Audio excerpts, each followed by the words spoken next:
창문 틈 사이로 아침 햇살이 희미하게 들어왔어요. 시계를 보니 벌써 7시였습니다. 저는 조용히 한숨을 내쉬며 부엌으로 향했어요.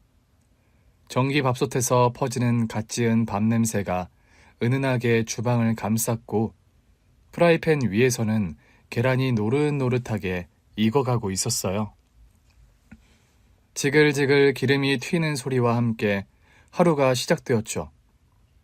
냄비에 미리 끓여둔 된장국을 한 국자 떠서 맛을 보며 뒤돌아보니 거실 소파에 웅크린 채 이불을 덮어쓰고 있는 아이의 작은 몸이 보였어요. 저는 젓가락을 내려놓고 다가가 가볍게 아이의 등을 쓸어주었습니다. 서진아, 일어나야지. 벌써 7시야. 조금만 더 잘래. 아이의 나른한 목소리가 이불 안에서 새어나왔어요. 저는 피식 웃으며 이불을 살짝 들추었습니다. 조금 더 자면 지각이야. 어서 일어나서 씻고 밥 먹어야지. 엄마, 오늘 학교 안 가면 안 돼요? 안 돼. 오늘도 열심히 공부해야지. 아들은 작은 몸을 웅크리며 다시 이불 속으로 파고들었어요. 나가기 싫어. 그 말에 저는 순간 걸음을 멈추었어요. 요즘 아들의 표정이 어딘가 모르게 어두웠어요.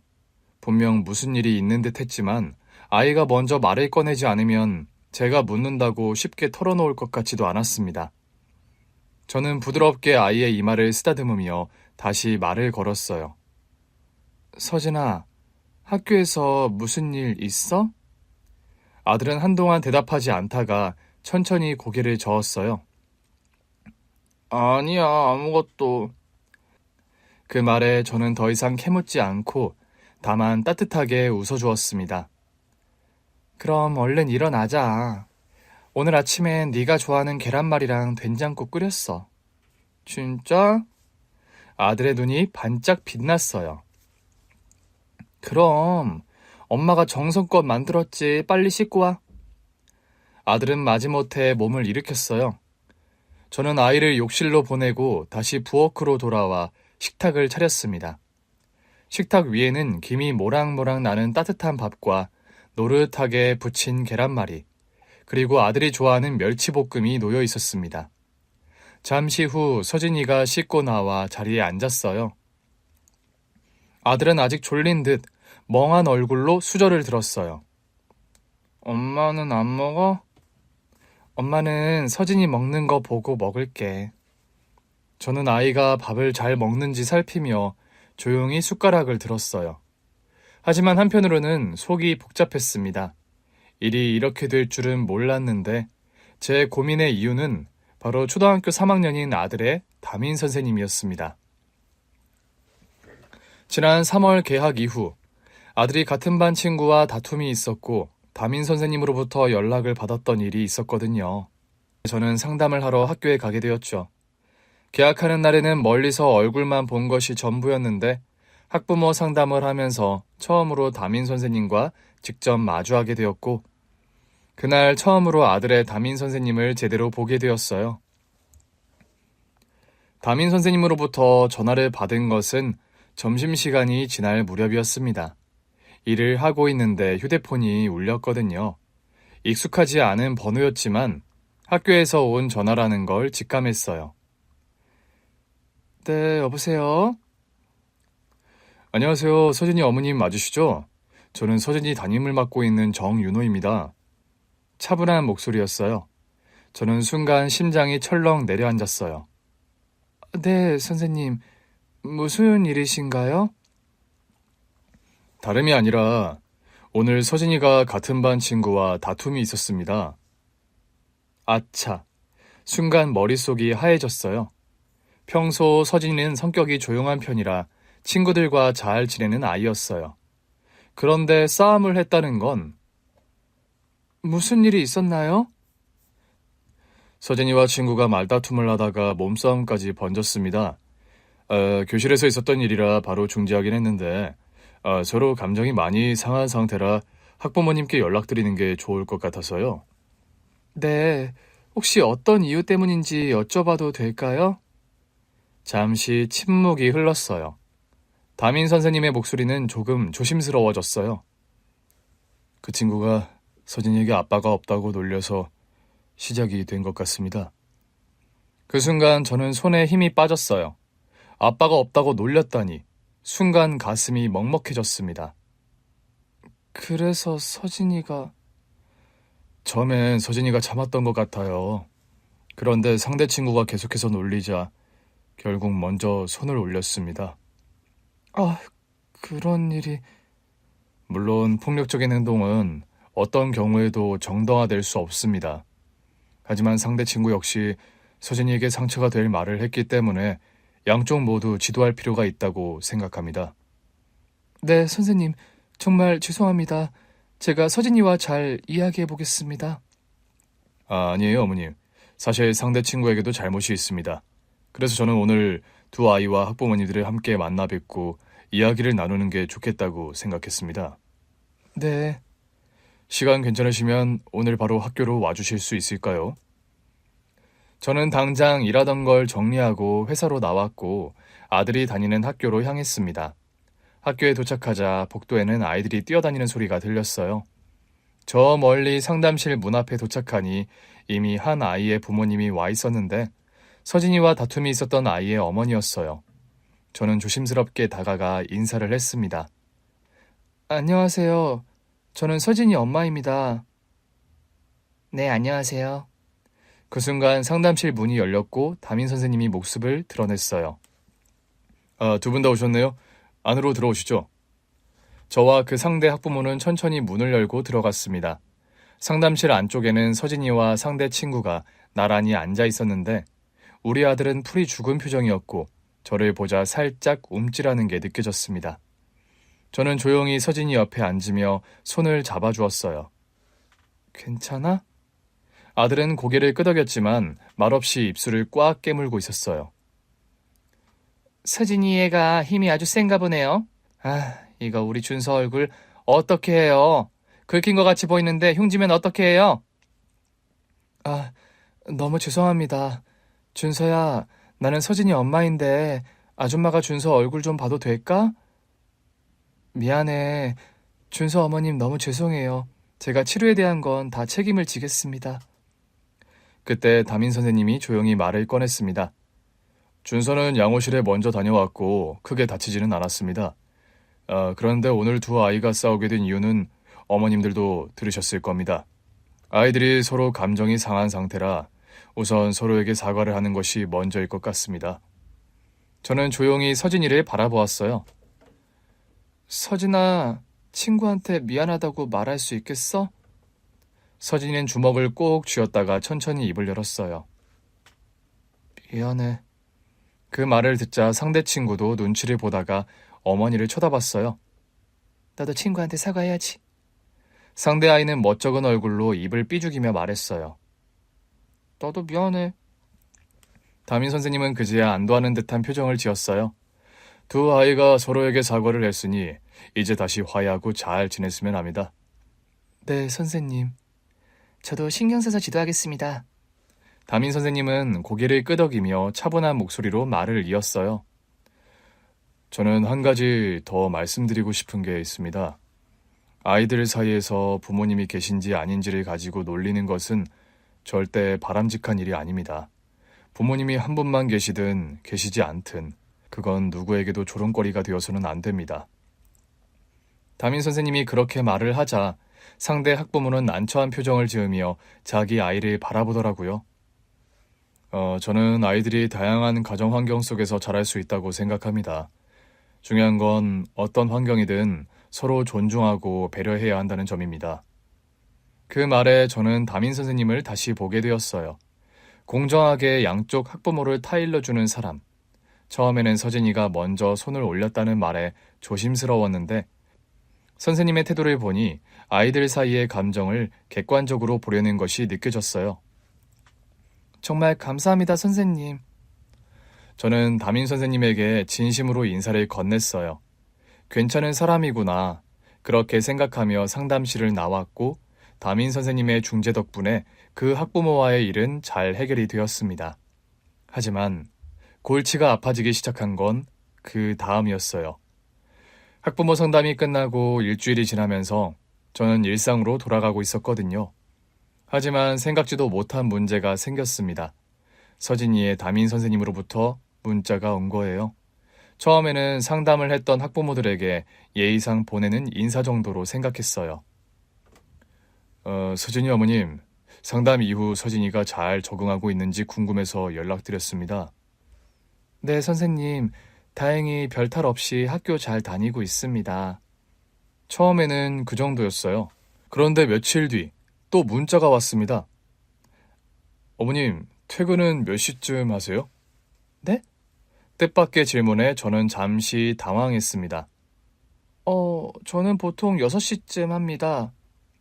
혹시 주말에는 뭐 하세요? 그 질문에 뭔가 불길한 예감이 들더라고요.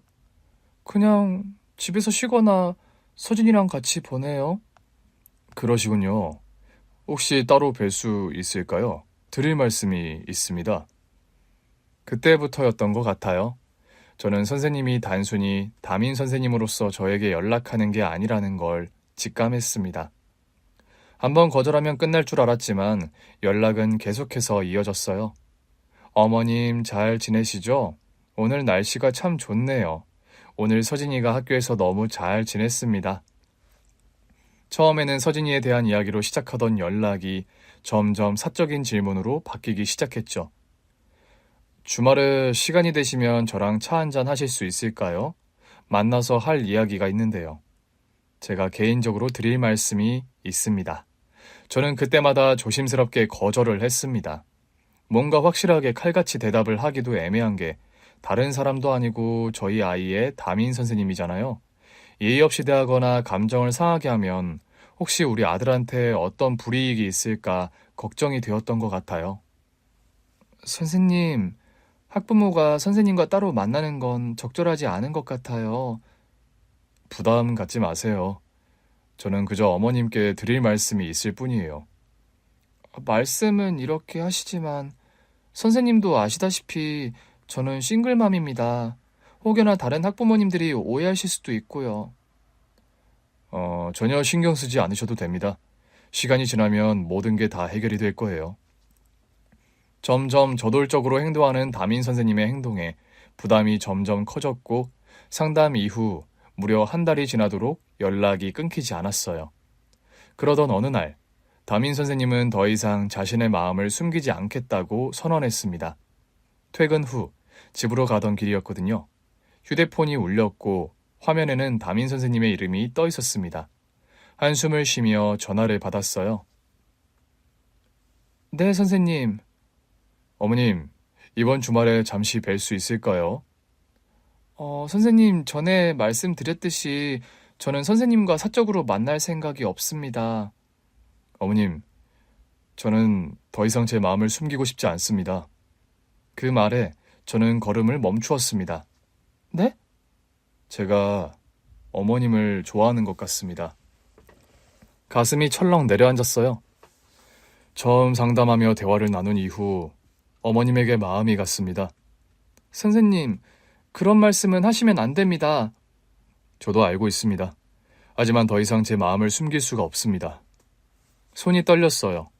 왜 하필이면 우리 아이의 담임 선생님이?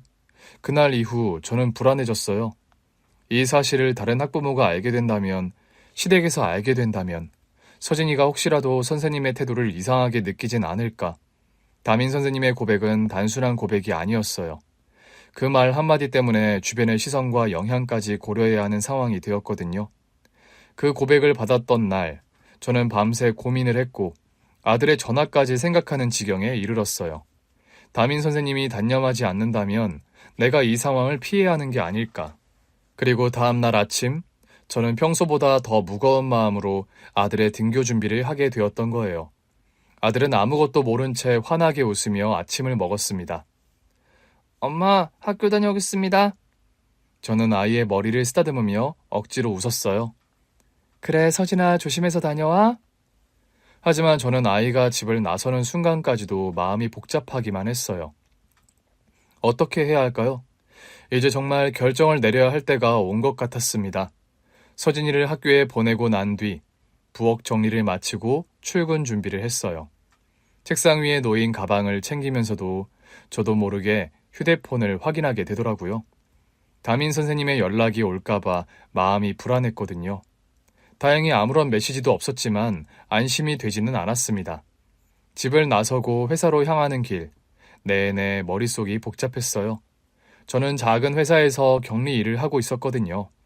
단순한 서류 정리와 회계 업무를 맡고 있었는데 그동안 큰 문제 없이 다닐 수 있어서 감사한 일이었죠. 출근 후 책상에 앉아 서류를 정리하면서도 저는 자꾸만 어제 저녁 담임 선생님과 나눴던 대화가 떠올랐습니다.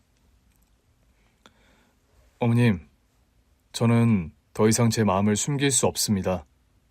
선생님, 그런 말씀하시면 안 돼요.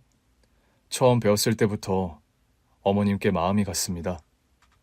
담임 선생님이 했던 말들이 자꾸 머릿속에서 맴돌았고 저는 머리를 흔들며 정신을 차리려고 애를 썼습니다.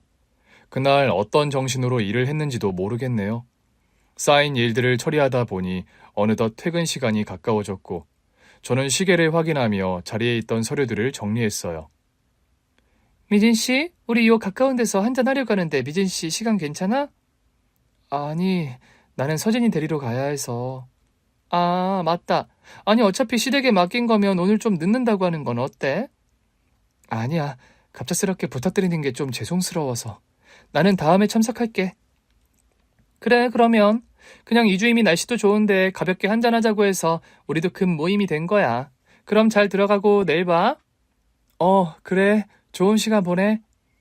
술 한잔하자는 동료의 제안을 거절한 뒤 평소보다 더 서둘러 가방을 챙기고 사무실을 나섰습니다. 그냥 빨리 아들을 데리러 가야겠다는 생각이었거든요. 그런데 건물 입구로 나서는 순간 어디선가 낯선 향기가 퍼졌고 제 시선이 닿은 곳에 커다란 꽃다발이 보였습니다. 어머님, 안녕하세요. 저는 얼어붙은 듯한 기분이 들었어요. 담임 선생님이 꽃다발을 들고 저를 바라보고 있었거든요. 선생님, 여긴 어떻게? 어머님을 뵙고 싶어서 왔습니다. 주변을 스치는 사람들의 시선이 느껴지는데 너무나 공개적인 장소였어요. 어떻게 여기까지? 선생님, 이렇게 갑자기 찾아오시면 정말 곤란하네요. 드릴 말씀이 있어서 왔습니다. 선생님, 저는 지금 시댁에 가야 해요. 잠시만 저랑 이야기 좀 나눌 수 있을까요? 이야기라면 전화로 하셔도 되잖아요. 아닙니다. 꼭 직접 만나서 해야 하는 이야기예요. 몇 번을 말씀드렸지만 저는 선생님을 사적으로 만날 생각이 없습니다. 알고 있습니다. 하지만 저는 포기할 생각이 없어요. 저는 한숨을 내쉬었어요. 선생님 이러시면 안 돼요. 어머님, 아니, 미진 씨, 이 말만 하겠습니다. 저는 미진 씨와 운명인 것 같아요. 우리는 꼭 결혼을 해야 합니다. 그 순간 머릿속이 멍해졌어요. 네? 뭐라고요? 선생님, 지금 도대체 무슨 말씀을 하시는 거예요? 더 이상 제 마음을 숨기고 싶지 않아요. 담담한 목소리였어요. 저는 믿을 수 없다는 듯 담임 선생님을 바라보았는데 그 순간 아들의 담임 선생님, 총각인 담임 선생님이 바지 속에서 묵직한 무언가를 꺼내 보였을 때 숨이 멎을 듯한 충격에 입을 틀어막고 말았습니다. 정신이 아득해지는 것 같았어요. 눈앞에 담임 선생님이 있었고 그가 바지에서 꺼낸 무언가를 보며 놀라 입을 틀어 막았던 순간 마치 시간이 멈춘 것 같았고 도대체 어떤 기구한 인연과 운명이 나를 이렇게 이끌었나. 지난 날을 돌아보게 되었습니다. 저는 어렸을 때 따뜻한 가정에서 자랐어요. 아버지는 늘 저를 어깨 목마를 태워주셨고 어머니는 부엌에서 요리를 하며 환하게 웃으셨죠. 우리 가족은 소박했지만 행복했습니다. 그러나 그 행복은 오래가지 않았어요. 미진아, 아빠가 좀 힘이 없네. 목마 타는 건 다음에 하면 안 될까? 어느 날부터인가 아버지는 쉽게 피곤해하셨고 자꾸만 알아누우셨어요. 처음엔 단순한 감기려니 했지만 병원에서는 청천벽력 같은 진단을 내렸습니다. 신장병이었어요. 어머니는 병원 복도에 서서 한동안 아무 말도 하지 못하셨어요. 의사의 설명이 계속되었지만 어머니는 손을 꽉 쥐고 있을 뿐이었거든요. 괜찮아요. 당신 꼭 나을 거야. 치료 잘 받으면 돼. 응? 여보. 하지만 시간이 지날수록 아버지의 병은 깊어졌고 결국 신장 기능이 거의 멈추면서 투석 치료를 받아야 했습니다. 그때부터 어머니의 고생이 시작되었어요. 아버지가 일을 할 수 없게 되자 어머니는 시장에서 장사를 시작했거든요. 처음엔 작은 채소 가게를 열었지만 가게 운영이 쉽지 않아서 닫아야 했고 이후로는 건물 청소 일을 하며 하루하루 버티셨습니다. 미진아, 오늘 뭐 먹고 싶어? 엄마가 퇴근하고 맛있는 거 해줄게. 엄마 너무 힘들어 보이는데 안 쉬어도 돼? 괜찮아. 엄마는 우리 딸이 잘 먹고 잘 크는 게 제일 중요해. 어린 마음에도 어머니의 손이 점점 거칠어지고 있다는 걸 느꼈던 것 같아요. 학교에서 돌아오면 저는 혼자 밥을 차려 먹었고 아버지의 병간호를 돕는 게 일상이 되었습니다. 하지만 간절히 건강 회복을 바랐음에도 불구하고 아버지의 병세는 악화되었고 결국 세상을 떠나셨어요. 어머니는 슬퍼할 겨를도 없이 장례를 치르고 다시 일터로 돌아가셔야 했습니다. 아버지가 떠난 후 어머니는 더 많은 일을 하셨어요. 학교 급식 조리사, 가사 도우미, 새벽 신문 배달까지 저를 키우기 위해 닥치는 대로 하셨던 것 같아요. 그렇게 몇 년이 흘러 저는 대학에 진학하게 되었습니다. 지방의 작은 국립대였지만 저희 어머니는 많이 기뻐하셨어요. 우리 딸, 이제 엄마보다 똑똑해지겠네? 엄마, 나 빨리 졸업해서 엄마 일 안 하게 해줄게. 됐어. 엄마는 지금도 괜찮아. 우리 미진이 하고 싶은 거 다 하면서 살아. 하지만 그 약속은 지킬 수 없는 약속이 되고 말았습니다. 대학 2학년이 되던 해, 전화 한 통을 받았거든요. 미진아, 엄마 오늘 좀 피곤해서 일을 쉬려고. 엄마, 몸 괜찮아? 어디 아픈 거 아니야? 아니야. 그냥 좀 피곤해서 그래. 엄마, 오늘만 쉬지 말고 몸 상태 봐야 하니까 당분간 쉬어야 해. 엄마, 응? 알겠어.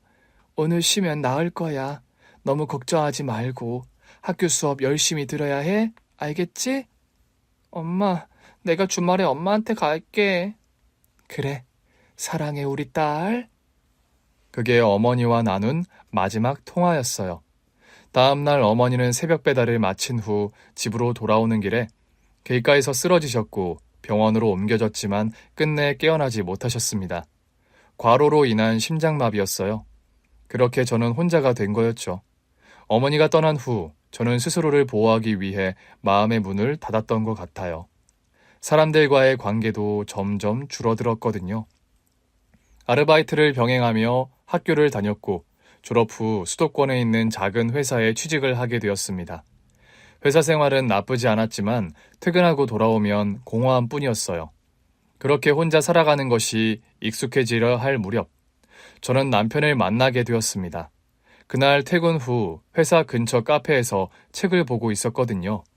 손님이 별로 없어서 조용했고 저는 따뜻한 차를 마시며 창밖을 보고 있었어요. 그때 한 남자가 제 옆자리로 다가왔어요. 저기요, 혹시 여기 앉아도 괜찮을까요? 자리가 없어서 혼자 오신 거라면요. 정중하고 차분한 목소리, 얼굴을 들어서 보니 키가 크고 단정한 인상의 남자가 저를 보고 있었습니다. 네, 앉으세요. 그는 커피를 내려놓고 가방에서 책을 꺼내더라고요. 그러다 제 책을 흘끗 보더니 웃었어요. 저도 이 책 좋아하는데요. 저는 잠시 놀란 듯 남편을 바라봤어요. 책을 읽는데 다른 사람이 말을 걸어오는 일이 흔하지 않은 일이기도 했지만 이 책을 좋아한다는 말이 반가웠거든요. 아, 그래요? 네. 그런데 책 읽으시는 표정이 너무 진지해서 무슨 생각하시는지 궁금했어요. 처음에는 당황했지만 우리는 자연스럽게 이야기를 나누게 되었어요. 이상하게도 오래 알던 사이처럼 마음이 편하더라고요. 그 후로도 가끔씩 카페에서 마주칠 때가 있었고 그때마다 대화를 나눴어요. 그러던 어느 날 남편이 먼저 연락처를 건넸습니다. 미준 씨, 혹시 연락해도 될까요? 저는 고민하다가 조심스럽게 연락처를 받았는데 언젠가부터 조금씩 그의 연락을 기다리게 되었습니다. 처음에 간단히 식사를 같이 하는 정도였는데 사실상 연애가 시작된 거였죠. 어느 날 남편이 저를 바다에 데리고 갔습니다. 가끔 와서 바다를 보면 기분이 좋아지거든요. 저 바다 진짜 오랜만이에요. 미진 씨는 마음이 편하게 쉴 시간이 필요해 보여요. 그 말에 가슴이 찡했던 것 같아요. 남편을 만나면서 저는 닫혀있던 마음을 조금씩 열기 시작했습니다. 가족을 모두 잃고 혼자 지내는 삶이 익숙해졌다고 생각했는데 사실 누군가와 함께하고 싶었던 거였어요. 만남이 깊어질수록 점점 확신하게 되었습니다. 이 사람과 함께라면 외롭지 않을 거야. 이 사람과 결혼하고 싶다. 그리고 저는 그 마음을 숨기지 않았어요. 결혼식 날, 저는 웨딩드레스 자락을 조심스럽게 손으로 잡고 거울을 바라봤어요. 하얀 베일 아래로 제 얼굴이 보였는데 심장이 쿵쿵 뛰더라고요. 새로운 가정을 이루게 된다는 생각에 설렘과 긴장이 동시에 몰려왔던 것 같아요. 우리는 주변 사람들의 축복을 받으며 부부가 되었습니다. 결혼식이 끝난 후 신혼여행을 다녀왔고 새로운 집에서 함께 생활하게 되었는데 결혼 신혼생활은 정말 행복했습니다. 남편은 늘 다정했고 저를 위해 배려를 아끼지 않았거든요. 오늘 피곤했지? 따뜻한 차 타줄게. 고마워요. 남편이 저를 위해 차를 우려줄 때마다 저는 이 사람이 내 곁에 있어서 참 다행이라고 생각했어요. 남편뿐 아니라 시부모님도 저를 따뜻하게 대해주셨습니다. 친정이 없는 저를 딸처럼 여기며 품어주셨고 명절뿐 아니라 평소에도 너무 잘 챙겨주셨거든요. 우리 며느리기 집에 올 때 먹고 싶은 거 있으면 미리 말해. 그냥 어머님이 해주시는 음식이면 다 좋아요. 그래도 네가 좋아하는 거 해줘야지. 우리 며느리 좋아하는 갈비찜 해줄까? 시부모님과 함께하는 시간도 점점 익숙해졌고 저는 결혼 후의 삶에 안정을 느끼기 시작했습니다. 그렇게 달콤한 신혼생활을 보낸 뒤 우리 부부는 아기를 가지려고 했어요. 우리 이제 아기 가져볼까? 응, 우리 아이는 어떤 모습일까? 엄마 닮으면 예쁠 거고 아빠 닮으면 귀여울 거고 우리를 닮은 아기를 상상하며 기대에 부풀었지만 새 생명은 쉽게 찾아오지 않았습니다.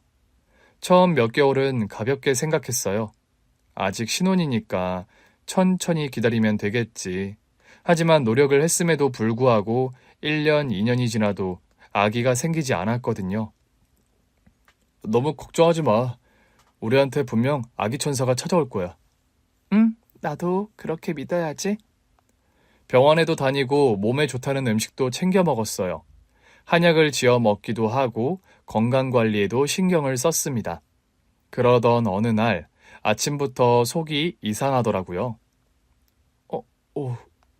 왜 이렇게 어지럽지? 어디 아파? 병원에 가볼까? 아니야, 그냥 피곤해서 그런가 봐. 하지만 며칠이 지나도 증상이 가시지 않았어요. 문득 달력을 보던 저는 손이 떨렸어요. 혹시 불안과 기대가 뒤섞인 감정으로 약국에 가서 임신 테스트기를 사왔고 조심스럽게 확인을 했습니다. 2줄, 임신이구나. 눈물이 핑 돌았어요. 남편이 퇴근하고 돌아왔을 때 저는 미소를 감추지 못하며 남편을 바라봤습니다. 무슨 일 있어? 왜 그렇게 기분 좋아 보여? 저는 천천히 손을 내밀어 작은 봉투를 건넸고 의아한 표정으로 봉투를 열어본 남편은 안에 있는 임신 테스트기를 확인했어요. 이거... 우리 아기 생겼어, 드디어. 순간 남편의 눈이 커졌고 저를 꼭 끌어안았습니다. 진짜? 우리 아기 생긴 거야? 응. 남편은 한동안 말을 잇지 못하다가 이내 눈가를 훔쳤어요. 고마워, 여보. 정말 고마워. 그날 우리는 함께 웃고 울었어요. 3년 동안 기다렸던 순간이었거든요. 이 소식을 시부모님께 전했을 때 어머님은 전화를 받자마자 소리를 지르셨어요. 정말이야? 우리 손주가 생긴 거라고? 네, 어머님. 세상에 세상에 여보 들었어요. 우리 며느리가 임신을 했대. 그래? 잘 됐구만. 진짜 잘 됐어. 며칠 후 시부모님께서 보내신 택배가 도착했습니다. 택배 박스를 열어보니 영양제, 견과류, 정성껏 포장된 말린 대추와 들깨가루와 함께 손편지가 있었습니다. 미진아, 몸조리 잘하고 건강하게 지내야 해. 손주랑 너랑 다 잘 크도록 우리가 기도할게. 어머님의 편지를 읽으며 저는 눈물을 흘렸어요. 아기는 그야말로 우리 부부에게 새로운 희망이었습니다. 그때 정말 한 생명을 품고 살아가는 엄마가 된다는 것을 실감하기 시작했던 것 같아요. 임신 20주를 넘어가면서 점점 배가 불러왔습니다. 그 시기 거울을 보면 손으로 배를 감싸 안게 되는 것이 습관처럼 되었거든요. 남편은 그런 저를 보면서 하루에도 몇 번씩 배를 쓰다듬으며 아기에게 말을 걸었어요. 우리 아가 잘 크고 있지? 아빠 목소리 들려? 당신이 이렇게 매일 말을 걸어주니까 아기가 나중에 아빠 목소리 잘 기억할 것 같아. 당연하지. 태어나서 인사하면 아마 익숙한 목소리일 거야. 남편과 저는 아이가 태어나면 어떤 이름을 지을지, 누구를 닮았으면 좋을지 이야기하며 행복한 나날을 보냈습니다. 남편은 퇴근할 때마다 아기 용품을 하나씩 사와서 보여주었어요. 작은 신발, 앙증맞은 모자, 그리고 아기 옷까지. 이거 어때? 우리 아기한테 잘 어울리겠지? 아직 태어나지도 않았는데 벌써 이렇게 많이 사오면 어떡해. 미리미리 준비해야지. 우리 아기 태어나면 제일 예쁘게 입혀야 하니까. 그렇게 하루하루가 설렘으로 가득 차던 나날이었습니다. 그러던 어느 날 저는 남편이 퇴근할 시간에 맞춰 저녁을 준비하고 있었거든요. 된장찌개를 끓이며 식탁을 차리고 있는데 전화벨이 울렸고 전화기 너머에서 들려오는 목소리는 굉장히 낯설었습니다. 혹시 김도현 씨 가족분 되십니까? 네, 저는 아내입니다만. 지금 병원으로 와주셔야 할 것 같습니다. 그 순간 손에 들고 있던 젓가락을 놓쳐버렸습니다. 바닥에 떨어진 젓가락 소리가 크게 울렸지만 귀에 들리지 않았던 것 같아요. 병원에 도착했을 때 저는 기도했어요. 제발 아무 일도 없기를. 하지만 저를 맞이한 것은 시퍼런 수술복을 입은 의사와 간호사였습니다. 그리고 몇 시간 뒤 시부모님이 도착을 하셨어요. 시부모님은 수술이 잘 끝나길 기다리는 한편 임신 중이었던 저를 걱정하셨죠. 배가 뭉치는 느낌이 들어서 잠깐 쉬고 있던 그때 시어머니가 울면서 저를 깨웠습니다. 미진아, 우리 도연이가 그만. 남편이 세상을 떠났다는 말. 그 말을 믿을 수가 없었습니다. 눈앞이 새하얘졌고 세상이 무너지는 소리가 들리는 것 같았어요. 그날 남편은 교통사고를 당했습니다. 퇴근길에 신호를 기다리던 중 브레이크가 풀린 대형 트럭이 미끄러지면서 남편이 탄 차를 덮쳐버렸다고 했어요. 모든 게 한순간이었습니다. 남편이 차고 있던 결혼반지가 작은 봉투에 담겨 제 손에 쥐어졌고 저는 바닥에 주저앉아 오열했어요. 안 돼! 당신이 어떻게 나랑 우리 아기랑 같이 있어야 하잖아. 미진아, 울어도 돼. 실컷 울어도 돼. 그렇게 저는 남편 없이 남편이 그렇게 원하던 아이를 세상에 데려와야 하는 사람이 되어버린 거죠. 그리고 남편이 떠나고 몇 개월이 흐른 어느 날, 저는 출산의 순간을 맞이했습니다. 진통이 시작되었을 때 저는 온몸이 찢어질 듯한 고통 속에서 남편을 불렀어요. 도연씨, 여보, 나 무서워. 하지만 남편은 없었어요. 몇 시간의 진통 후 작은 울음소리가 분만실 안에 울려 퍼졌고 그 순간 정신이 아득해졌던 것 같아요. 회복실에서 눈을 떴을 때 간호사가 제 품에 아기를 안겨주었습니다. 작은 얼굴, 오밀조밀한 손가락, 그리고 조그마한 콧날, 남편을 닮아 있더라고요.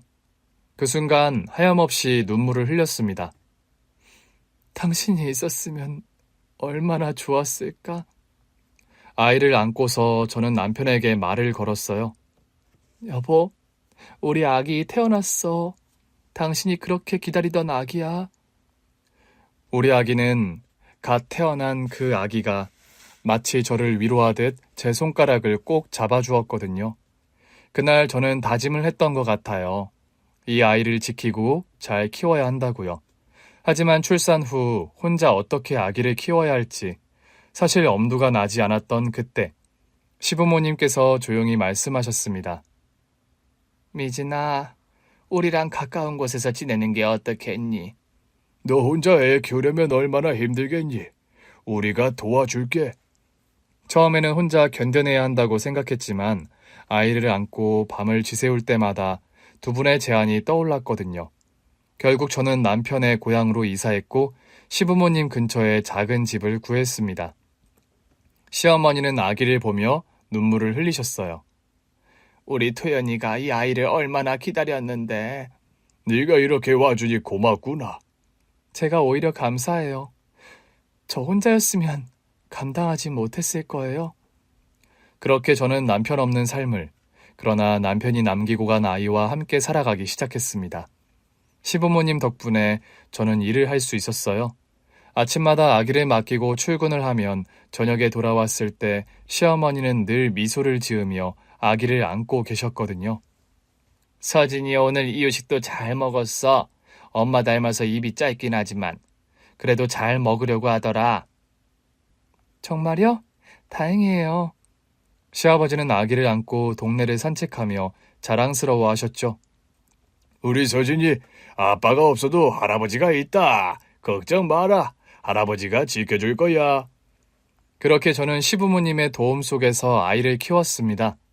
처음에는 막막하기만 했던 삶이었지만 시간이 지나면서 깨달았던 것 같아요. 남편이 떠났다고 해서 저까지 무너지면 안 된다는 걸요. 그때 아버지 돌아가신 뒤 온갖 일을 하며 저를 키워주신 돌아가신 친정 엄마 생각이 많이 나더라고요. 여자는 약할지 몰라도 엄마는 강하다는 걸 그때 알았어요. 남편이 남기고 간 가장 소중한 존재, 우리 아들 서진이를 위해서 꿋꿋하게 살아갔습니다. 남편과 사별한 지 10년 후 10살 아들 키우고 있는데 자꾸 나랑 결혼해달라는 아들 총각 담임 선생님, 그 사람을 자꾸 밀어냈더니 미진 씨, 저는 당신과 결혼을 꼭 해야 합니다 말하며 바지 속 묵직한 것을 내게 보여준 순간 입을 틀어 막았습니다. 담임 선생님이 바지 속에서 묵직한 무언가를 꺼내는 순간 저는 본능적으로 한 걸음 물러섰습니다. 그런데 눈앞에 보인 것은 제가 예상했던 것이 아니었어요. 은색 메탈 줄의 둥근 다이얼, 깔끔한 검은 바탕 위에서 초침이 조용히 움직이고 있는 시계. 그 순간 저는 숨이 멎을 듯한 충격을 받았어요. 이 시계, 단번에 알아볼 수 있었어요. 담임 선생님은 조용히 시계를 내밀며 저를 바라보았습니다. 이 시계, 혹시 기억하시나요?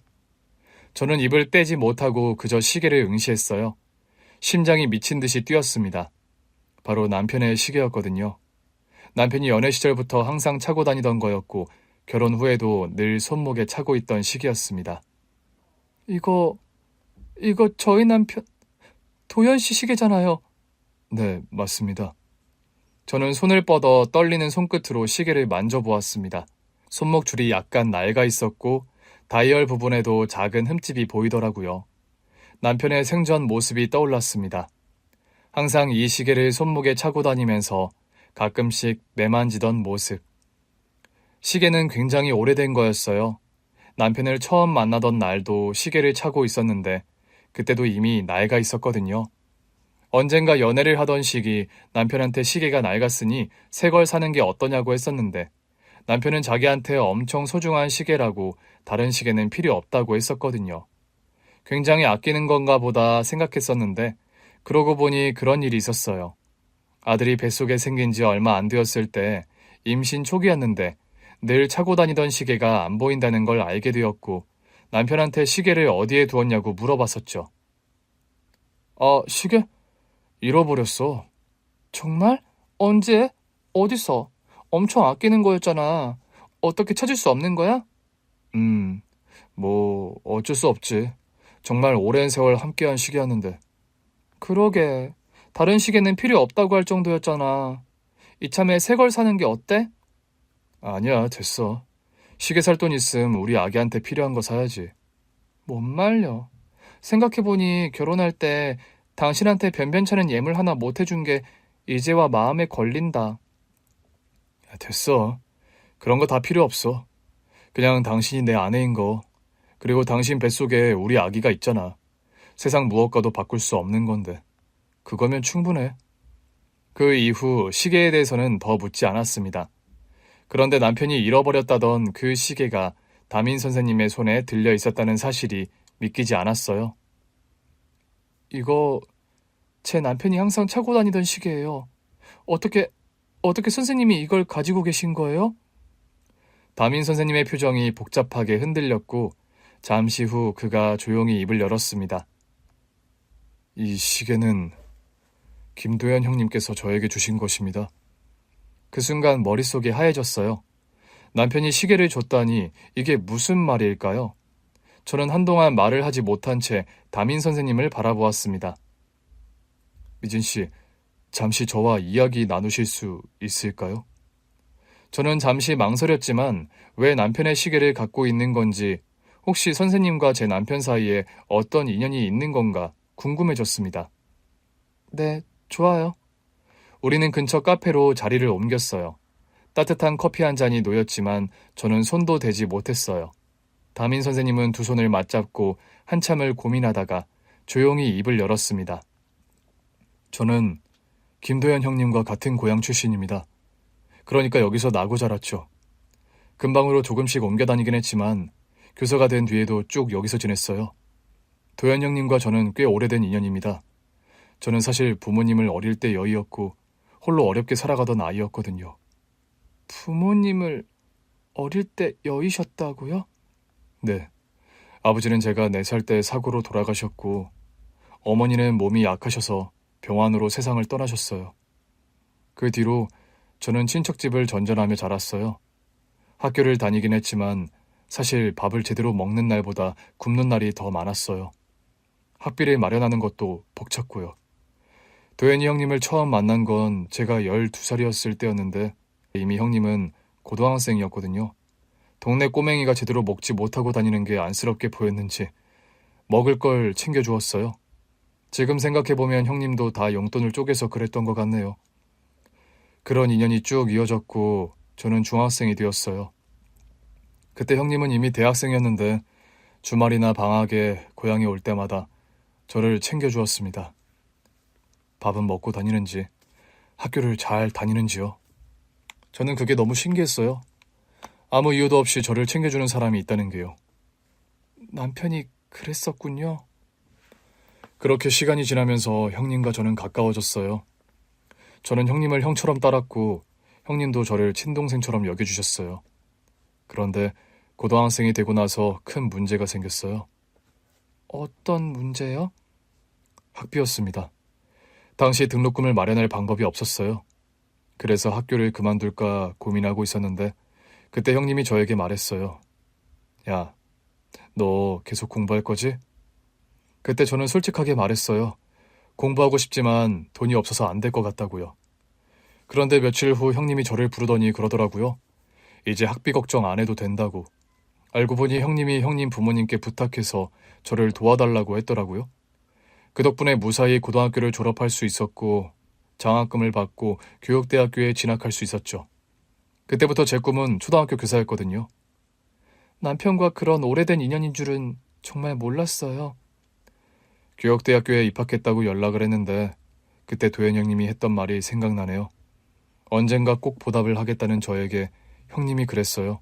나중에 훌륭한 사람이 되면 된다고. 좋은 선생님이 돼서 아이들 잘 가르치라고. 그게 나한테 하는 보답이라고요. 그리고 형님이 원하던 대로 저는 교사가 되었어요. 담임 선생님의 입을 통해 남편에 대한 이야기를 듣는 사이 어느덧 눈물이 흐르고 있었습니다. 저는 도현 형님에게 정말 많은 빚을 졌어요. 그래서 형님이 떠나셨다는 소식을 들었을 때 저는 정말 믿을 수가 없었습니다. 담임 선생님은 조용히 손에 들고 있던 시계를 내려다보았어요. 형님이 마지막으로 저에게 남긴 것이 있었죠. 그의 손끝이 시계 위를 부드럽게 쓸었습니다. 그게 이 시계인가요? 왜 선생님에게 이 시계를 주신 거예요? 제가 형님과 마지막으로 만났던 날, 아마 그때가 미진 씨가 서준이를 임신한 지 얼마 안 되었을 때였을 거예요. 그러니까 10년 전이죠. 형님과 저는 가끔 연락을 주고받으며 지냈어요. 형님이 회사 다니고 결혼을 하는 사이 저도 학업을 마치고 임용고시를 준비하면서 바쁘게 지냈던 것 같아요. 그럼 마지막으로 만났다는 그때가 제가 막 임용고시에 합격하고 교사 발령을 기다리던 때였어요. 그때 형님이 고향에 내려오셨다는 소식을 들었거든요. 마침 저도 부모님 산소에 다녀오려고 내려가 있었고요. 그래서 형님께 연락을 드렸고 임용고시 합격했다는 소식을 전했는데 형님이 곧바로 만나자고 했었죠. 저는 형님을 오랜만에 본다는 생각에 너무 반가웠어요. 그래서 약속 장소로 한달음에 달려갔는데 형님은 예전과 다름없이 다정하셨어요. 저를 보자마자 어깨를 두드리면서 이제 어엿한 선생님이 됐다고 축하해 주셨어요. 그리고는요. 담임 선생님은 말을 잠시 멈추고 저를 바라보았습니다. 형님께서 제일 먼저 하신 말씀이 뭐였는지 아세요? 뭐였나요? 우리 미진이가 임신했어. 였어요. 저도 임용을 합격하고 형님도 기다리던 아기가 생긴 건데 서로 기쁜 소식을 나누게 되었던 거죠. 형님은 정말 행복해 보였어요. 아빠가 된다는 게 너무 기대된다고 미진 씨랑 아기한테 더 잘해주고 싶다고 말씀하셨죠. 남편이 그렇게 기뻐했군요. 그랬을 거예요. 정말 아기를 기다렸으니까요. 네. 형님은 아기를 위해 더 열심히 일하고 싶다고 하셨어요. 그리고 담임 선생님은 조용히 손에 들린 시계를 만졌어요. 저에게 그러셨어요. 너도 이제 누군가에게 도움을 줄 차례야 라고요. 제가 교사가 된 건 다 형님 덕분이라고 그랬는데 전에 했던 말을 하셨죠. 좋은 선생님이 되라고요. 그리고는 갑자기 이 시계를 풀어서 저한테 주셨어요. 시계를 주었다고요? 네. 그날 바로 제 손목에 채워줬어요. 왜 그 시계를... 형님은 그냥 환하게 웃으면서 그러셨어요. 손목이 허전해 보인다고요? 발령돼서 출근하게 되면 시계 차고 다니라고. 좋은 시계라고. 잘 간직하라고요. 저는 받을 수 없다고 했어요. 하지만 형님은 시계를 채워주면서 잘 가지고 있으라고 제가 좋은 선생님이 될 거라면서 이 시계를 보면서 형님이랑 했던 약속을 기억하라고 하셨죠. 그런데 그게 마지막 만남이 될 줄은 몰랐습니다. 시계를 받고 얼마 지나지 않아 형님이 세상을 떠나셨다는 소식을 들었거든요. 기억나요. 그때 임신 초기라 저는 못 갔는데 남편 혼자 고향에 다녀온다고 한 거. 저는 그 사실을 도저히 믿을 수가 없었어요. 얼마 전까지만 해도 그렇게 밝게 웃으면서 아빠가 되는 걸 기대하던 형님이었는데 그래서 저는 형님이 남긴 이 시계를 꼭 간직해야겠다고 생각했어요. 그리고 그렇게 10년이 지났어요. 올해 새학년을 맞아서 반 배정을 받고 명단을 살펴보다가 저는 깜짝 놀랐습니다. 명단에서 서준이 이름 그리고 보호자란에 적힌 미진 씨 이름을 보았을 때 저는 깨달았어요. 형님이 그렇게 사랑했던 사람 그리고 형님의 아들이 내 반 학생이라는 걸요. 저는 운명이라고 생각했어요. 형님께서 제게 남긴 마지막 부탁을 지키라고 다시 만날 기회를 주신 거라고요. 담임 선생님은 조용히 시계를 제 앞에 놓았어요. 아무튼 이 시계를 형님이 남긴 이 시계를 이제 미진 씨에게 돌려드리려고 합니다. 남편이 아끼던 시계 그리고 아끼고 돌보았던 후배 담임 선생님에게 건넸던 시계 그 시계를 다시 보자 남편의 손길이 그 마음이 느껴지는 것 같았습니다. 그리고 눈앞에 담임 선생님은 진심 어린 눈빛으로 저를 바라보고 있었습니다. 선생님, 정말 감사해요. 사실 시계를 돌려드리는 것과 함께 제 진심을 전하고 싶었어요. 미진 씨를 보게 되었을 때 그런 마음이 들었거든요. 형님이 가장 사랑했던 사람들이라고. 미진 씨와 서준이 말이에요. 그런데 형님이 너무 일찍 떠나버렸죠. 형님께서 사랑했던 가족을 내가 지켜주고 싶다고 그런 생각을 했습니다.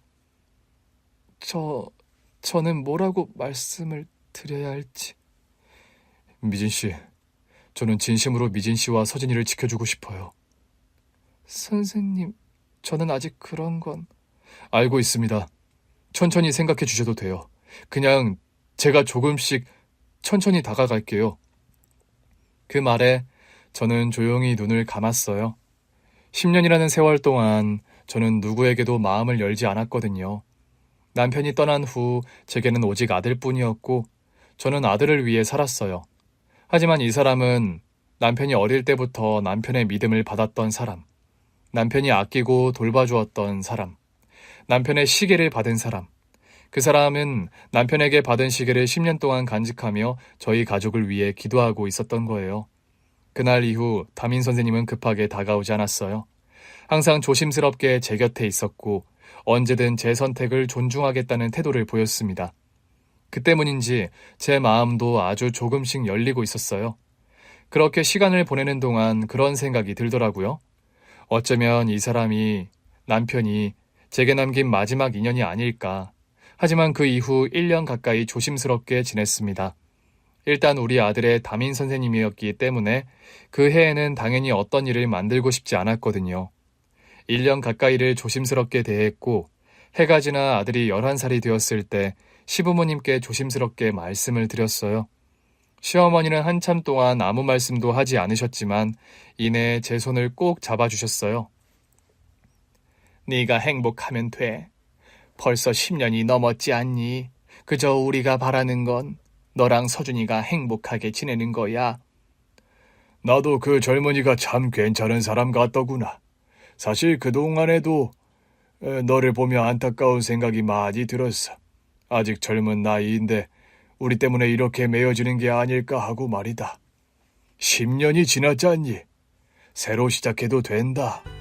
당연히 괜찮지. 그날 저는 시부모님의 품에 안겨 눈물을 흘렸습니다. 그리고 그날 이후 천천히 새로운 가족이 탄생하게 되었어요. 지금 저는 선생님인 남편과 함께 아들을 키우며 행복하게 살고 있습니다. 세상을 떠난 전 남편이 남긴 인연이 이어진 거죠. 별이 된 그 사람이 우리 가족을 지켜줄 거라 믿으며 그 사람의 존재를 기억하며 살아가고 있습니다. 오늘 준비한 사연은 여기까지입니다. 재미있게 들으셨다면 구독과 좋아요, 알림 설정까지 눌러주세요. 그럼 저는 다음 사연으로 찾아뵐게요. 오늘도 건강하고 행복하세요.